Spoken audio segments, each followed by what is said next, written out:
नमस्कार। आज का टॉपिक है ऑरिजिन ऑफ स्पीसीज, मतलब जाति की उत्पत्ति। जैव विकास की प्रक्रिया जिसके अंदर नई जाति की उत्पत्ति होती है और जो आपस में जननक्षम है। हम इसको स्पेसिएशन या इस तरह से उसको कह सकते हैं। जैव विकास की धारणा में दो प्रक्रियाएं सम्मिलित होती हैं। पहली, जीव समुदायों के जीन्स में सामान्य रूप से परिवर्तन होना। दूसरा, नई जाति का बनना। पहली प्रक्रिया के कारण समुदाय के जीवों में अनुकूली विकिरणों के कारण उस समुदाय के जीव वातावरण में जाकर रहने के लिए समर्थ बनते हैं। दूसरी प्रक्रिया के फलस्वरूप जीवों का यह समुदाय दो या अधिक जातियों में बंट जाता है। जैव विकास उपरोक्त दोनों बातों की जानकारी देता है। अब जाति की उत्पत्ति के बारे में पढ़ने के लिए पहले हमको जाति को समझना जरूरी है कि जाति क्या है, इसको किस तरह से परिभाषित किया गया है। तो आनुवंशिकी और आकारिकी निरंतरता के आधार पर हम कह सकते हैं कि जाति जीवों का एक ऐसा समूह है जिनके बीच मुक्त जनन संभव हो, लेकिन जो अन्य जीव समूहों से जननिक रूप से पृथक्कृत हो गई है तथा उनको हम आकारिकी द्वारा पहचान सकते हैं। अब ये जो जाति की परिभाषा है, इसको अलग अलग वैज्ञानिकों ने अपने अपने हिसाब से अलग अलग रूप से उसको परिभाषित किया है। लेकिन हम जो एक जनरल परिभाषा के रूप में देखते हैं, तो जनरल परिभाषा में इस तरह से कह सकते हैं कि जीवों का एक ऐसा समूह जिनके बीच मुक्त रूप से जनन संभव हो। फिर अब ये जो हम दो प्रक्रियाएं बता रहे हैं, तो उसके अंदर सबसे पहले हम आते हैं एडॉप्टिव रेडिएशन की। जाति किस प्रकार से अपने वातावरण के प्रति अनुकूलता बनाए रखने के लिए अपने नए लक्षणों का विकास करती है। तो एडॉप्टिव रेडिएशन के अंदर जीव और पर्यावरण के बीच पारस्परिक क्रिया के कारण जीवों के समांग समूह में लक्षणों का विकास होता है, चूँकि पर्यावरण समय व स्थान के साथ साथ परिवर्तित होता है। अतः यानी कि जो पर्यावरण है वो हमेशा एक जैसा नहीं रहता है। अतः जीवों के समांग समूह में नए लक्षणों का चयन हो जाता है। इस प्रकार की विभिन्नता की उत्पत्ति तथा प्राकृतिक चयन की प्रक्रिया के द्वारा मूल रूप से समांगी जीव में विभेदन हो जाता है। मतलब जो एक जाति किसी वातावरण में रह रही है, तो उसके अंदर जब इस तरह से अनुकूलता आ जाती है, तो पर्यावरण के चेंज के कारण कुछ लक्षणों का विकास हो जाता है और उन नए लक्षणों का विकास होने से जो एक जैसी जाति जो वहाँ रह रही थी, उसमें से सभी में से कुछ में इस तरह की विभिन्नता आ जाती है, तो वो अपनी जो ओरिजिनल जाति है, जो मूल रूप से उनसे अलग हो जाती है, लक्षणों में वो अलग हो जाती है, मूल रूप से समांगी जीवों में विभेदन हो जाता है। इस प्रकार जीव समूहों का एक विशेष भाग जो अपने को नए पर्यावरण में व्यवस्थित कर लेता है और इस प्रकार एक बहुरूपिक जाति बन जाती है, जिन्हें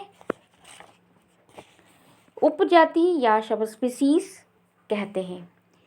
दूसरी जो आइसोलेटिंग मैकेनिज्म है वो किस प्रकार है, पृथक्करण की विधि, कि जो जाति बनी है उनका किस तरह से पृथक्करण हम कर सकते हैं या कैसे पृथक्करण हो सकता है।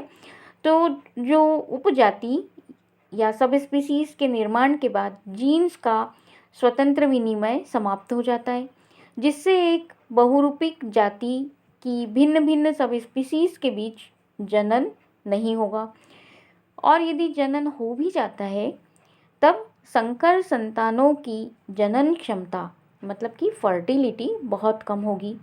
और इस प्रकार के जो बैरियर्स हैं जिनके कारण सब स्पीशीज़ के बीच जीन के स्वतंत्र विनिमय प्रतिबंधित रहते हैं, आइसोलेटिंग मैकेनिज्म्स कहलाती हैं। इस प्रकार जाति उद्भव की प्रक्रिया पूर्ण होती है। अब ये आइसोलेटिंग मैकेनिज्म में जैसे कि हम दो ऐसी स्पीसीज़ हैं, दो जातियां जिनको कि हम आपस में क्रॉस करवाते हैं या जो क्रॉस होती हैं और जो उनकी संतान जो है वो उनमें फर्टिलिटी या तो नहीं होगी या बिल्कुल नहीं के बराबर होगी फर्टिलिटी। तो इसके अंदर इसके बाद आते हैं हम कि वह प्रक्रिया जिसके द्वारा ऐसे जीव समूह बनते हैं जिनमें रिप्रोडक्टिव आइसोलेशन हो, उसको हम जाति उद्भव कहते हैं। अब ये जो जाति उद्भव है उसको 3 अनुक्रमों में पूर्ण होता है। पहला, विस्थानिक समष्टियों के मध्य आनुवंशिक विभेदन। दूसरा, विभेदित समष्टियों का एक समस्थानिक क्षेत्र में अतिव्यापन। और तीसरा जो क्रम है, लैंगिक पृथक्करण क्रियाविधि के लिए चयन। तो इस प्रकार ये 3 अनुक्रमों में ये स्पेसिएशन की क्रिया पूरी होती है। अब इस स्पेसिएशन को समझने के लिए हम जो विस्थानिक समष्टियों के मध्य आनुवंशिक विभेदन, इसको समझने के लिए जो 2 प्रकार की हम विस्थानिक और समस्थानिक समष्टियाँ हम शब्द इस्तेमाल करते हैं। तो ये दोनों समष्टियाँ क्या है, एलोपैट्रिक और सिम्पैट्रिक जो पॉपुलेशन है वो क्या है। तो प्रजातियों या जातियों की वे पॉपुलेशन जो विभिन्न क्षेत्रों में पाई जाती है, एलोपैट्रिक पॉपुलेशन कहलाती है। प्रजातियां या जातियों की वे पॉपुलेशन जो एक ही भौगोलिक क्षेत्र में रहती है, वो सिम्पैट्रिक पॉपुलेशन कहलाती है। एलोपैट्रिक पॉपुलेशन जो विभिन्न भौगोलिक वातावरण में रहते हुए भी उनमें आकारिकी भिन्नता का विकास हो चुका है, लेकिन फिर भी इनमें साथ में रहने पर, मतलब जब अलग अलग जगह पर अलग अलग भौगोलिक वातावरण में रह रहे तो उनमें आकारिकी भिन्नता का विकास हो गया है। लेकिन जब इनको वापस से एक ही वातावरण में, उसी वातावरण में यदि रख दिया जाता है तो वो स्वतंत्र रूप से जीन विनिमय करने के लिए सक्षम होती है। सिम्पेट्रिक पॉपुलेशन में जो एक ही क्षेत्र में रहते हुए भी आकारिकी भिन्नता उत्पन्न हो जाती है उनमें, और आपस में पारस्परिक जब उनमें आकारिकी भिन्नता हो जाती है जो कि एक ही तरह के वातावरण में रह रही हैं, लेकिन किसी कारण से उनमें जो भिन्नता उत्पन्न हो गई है तो वो उस कारण से ये आकारिकी भिन्नता उत्पन्न हो जाती है और पारस्परिक जनन क्षमता नहीं होती है, और सेपरेट एंटिटीज़ वाली पॉपुलेशन ही वैलिड स्पीसीज होती है। इसके बाद इसका एग्जाम्पल है एक, जैसे शुगर मैपल जिसका बॉटनिकल नेम एसर सैक्रम, और रेड मैपल जिसको एसर रूब्रम, दोनों साथ में रहते हुए भी एक दूसरे से भिन्न है। अतः प्राकृतिक परिस्थितियों में वैध जातियां जीन्स विनिमय करने में असमर्थ रहती हैं, किंतु अलग अलग जातियों में, अब ये जो अलग अलग जातियां जो बन जाती हैं इनमें कृत्रिम संकरण हम करवा सकते हैं, जननक्षम, और उनसे जो जननक्षम संतानें पैदा होती हैं। और जैसे एग्जाम्पल है, एजिलोप्स घास का ट्रिटिकम वीट की जाति से क्रॉस करवाया जाता है। फिर मतलब गेहूं की क्वालिटी को और सुधारने के लिए हाइब्रिडाइजेशन की प्रोसेस के द्वारा इस तरह की प्रक्रियाएं करवाई जाती हैं जो कि नेचर में नहीं होगी, हमारे द्वारा करवाई जाती। जाति उद्भव की प्राथमिकताएं किस तरह से, कि जाति का उद्भव किस प्रकार से, उनमें क्या क्या प्राथमिकताएं होनी चाहिए, तो उसमें जो प्राथमिकताएं हैं वो कुछ इस प्रकार है: आइसोलेशन, रीयूनियन, हाइब्रिडाइजेशन और क्रोमोसोमल म्यूटेशन या पॉलीप्लाइडी, यानी पृथक्करण, पुनर्मिलन, संकरण और गुणसूत्रीय उत्परिवर्तन या बहुगुणिता। हम सबसे पहले आते हैं आइसोलेशन। यह वह कारण जो 2 जीव समुदायों के बीच पारस्परिक जनन को कम या पूर्णतः प्रतिबंधित करता हो, आइसोलेशन कहलाता है। ये भौगोलिक या जीव विज्ञान से संबंधित बाधाएं हैं। जियोग्राफिकल बैरियर सामान्यतः पहले उत्पन्न होती है। इनमें पर्वत श्रृंखलाएं, मरुस्थल, जंगल, बड़े बड़े जलाशय आदि आते हैं। और बायोलॉजिकल बैरियर्स में मॉर्फोलॉजी, फिजियोलॉजी और बायोकेमिस्ट्री ये आती हैं। अब ये बैरियर्स, मतलब ये जो बैरियर्स हैं जो कि आइसोलेशन की प्रक्रिया को पूर्ण करते हैं, या आइसोलेशन, इनके द्वारा आइसोलेशन की प्रक्रिया होती है, तो ये बैरियर जीवों की निषेचन में बाधा डालते हैं। जाति उद्भव की दृष्टि से आइसोलेशन में जियोग्राफिकल आइसोलेशन सर्वाधिक महत्वपूर्ण होता है। सबसे अधिक प्रभावशाली जो है जियोग्राफिकल आइसोलेशन में वो है दूरी। इस प्रकार पृथक हुए जीवों के जीन पूल में भिन्नता आ जाती है और काफ़ी समय के पश्चात एक ही जाति के जीव से 2 या अधिक प्रजातियों का बनना संभव हो जाता है।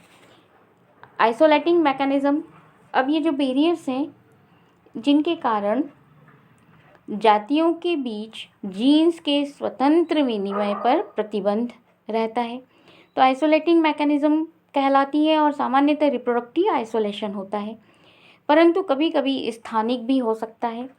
किसी दो या अधिक पॉपुलेशन के कोई भी आनुवंशिकीय निर्धारित लक्षण जो एक दूसरे से परस्पर जनन को रोकते हैं, रिप्रोडक्टिव आइसोलेशन की क्रियाविधि कहलाती है। ये दो तरह से हो सकता है reproductive isolation, pre zygotic mechanism और पोस्ट जाइगोटिक मैकेनिज्म। जैसा कि नाम है प्री जाइगोटिक मैकेनिज्म, जिसके अंदर निषेचन के पूर्व ही प्रभावी होता है ये, और पोस्ट जाइगोटिक मैकेनिज्म निषेचन की क्रिया के बाद प्रभावी होता है। तो सबसे पहले हम आते हैं प्री जाइगोटिक मैकेनिज्म, जो निषेचन से पूर्व ही प्रभावी होता है, जिससे निषेचन की संभावना ही नहीं रहती है। और इसके अंदर इस तरह से कुछ कारण हैं जो इस प्रकार हैं। सीजनल आइसोलेशन, जैसे कि पुष्पन का समय जो है, एक जातियों में पुष्पन का समय भिन्न भिन्न हो जाता है, या भिन्न भिन्न हो जाने के कारण जब पुष्पन का समय भिन्न भिन्न होगा तो यानी कि एक ही उसमें जो पुष्प लग रहे हैं तो उसके अंदर जो उनका जो समय है वो अलग अलग हो जाने के कारण वहाँ पर निषेचन की क्रिया नहीं हो सकेगी। दूसरा स्थानिक व पारिस्थितिक आइसोलेशन, तो जैसे स्थान है, climate, edaphic factor, biotic factor, इनमें भिन्नता के कारण ये जनन नहीं कर पाते हैं। और तीसरा जो है वो मैकेनिकल आइसोलेशन, जिसमें संरचनात्मक भिन्नता के कारण निषेचन की क्रिया नहीं हो सकती है। अब मतलब यहाँ पर क्या निषेचन की क्रिया ही आपस में नहीं होगी।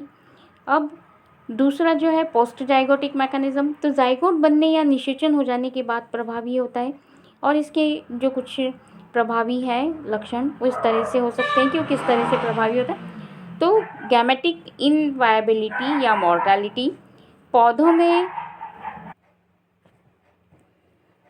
गैमेटिक इनवायबिलिटी और मोर्टेलिटी है ना।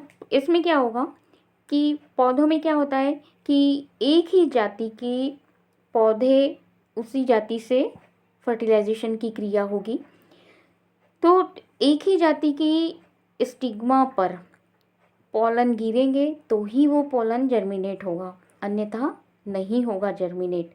और जर्मिनेट यदि हो भी गया तो फ्यूज़न की क्रिया वहाँ पर नहीं होगी। तो यहाँ पर जो गैमेटिक इनवायबिलिटी है उसके अंदर कि पौधों के पोलन दूसरी जाति के स्टिग्मा पर जर्मिनेट नहीं होते हैं। जाइगोट बनने पर उसका, यदि जाइगोट बन भी गया वहाँ पर तो उसका डेवलपमेंट नहीं होगा। फिर संकरण से प्राप्त संकर कायिक लक्षणों में समान होते हैं, किंतु जनन की दृष्टि से ये स्टेराइल होते हैं। दूसरा जो है हमारा वो है रीयूनियन, तो दो ऐसे जीवों के समूह जो प्रारंभ में एक दूसरे से अलग हो गए हैं, फिर से निकट लाने पर विकास की गति बढ़ जाती है, किंतु ये आपस में, विकास की गति तो बढ़ गई है लेकिन ये आपस में जनन नहीं कर पाते हैं। इसके बाद अगला जो है वो है हाइब्रिडाइजेशन, तो एक ही जाति के दो भिन्न आनुवंशिक संरचना वाले सदस्यों के मध्य जनन कराने को हम संकरण कहते हैं, और पौधे तथा जंतुओं में वांछित लक्षणों को उत्पन्न करने के लिए संकरण पद्धति का प्रयोग किया जाता है। अब ये जो संकर पद्धति का ये नेचर के द्वारा नहीं हो रही है, ये हमारे द्वारा कराई जा रही है संकरण की क्रिया। तो इस संकरण की क्रिया में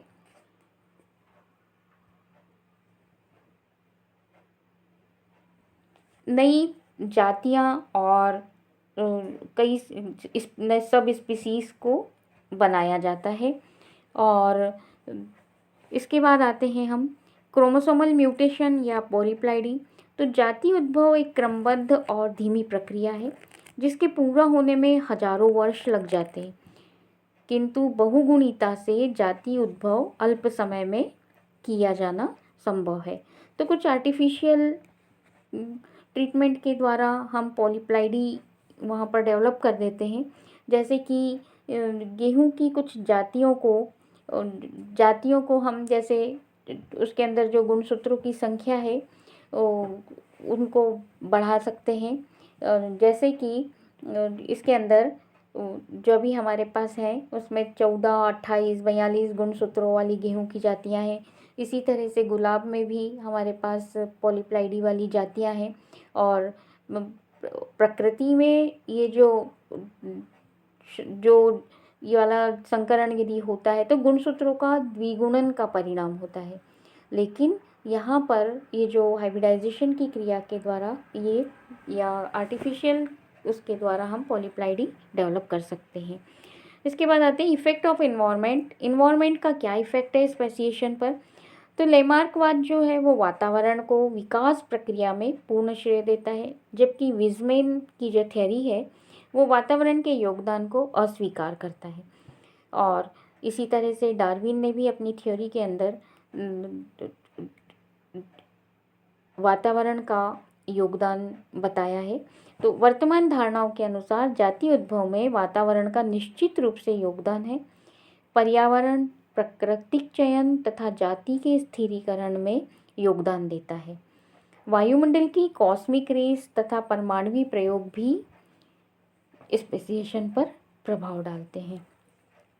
ये एक छोटा सा फ्लो चार्ट है जिसके आधार पर हम स्पेसिएशन को आसानी से समझ सकते हैं कि एक होमोजेनस पॉपुलेशन, एक एरिया में होमोजेनस पॉपुलेशन रह रही है, वहाँ पर एनवायरनमेंट में कुछ डिफरेंशिएशन आ गया, कुछ वातावरण में बदलाव आया, जिसके कारण वहाँ पर रिप्रोडक्टिव आइसोलेशन की प्रक्रिया हुई और थोड़ा थोड़ा धीरे धीरे और चेंज आता गया, जिसके कारण वहाँ पर जियोग्राफिकल आइसोलेशन के द्वारा या जैसे कि दूरी किसी कारण से वहाँ पर प्लांट्स में उस जाति के जो पादप हैं वो दूर दूर हो गए हैं, वहाँ पर रिप्रोडक्टिव आइसोलेशन पैदा हो गया, यानी कि आपस में जनन की क्रिया उनमें संभव नहीं है।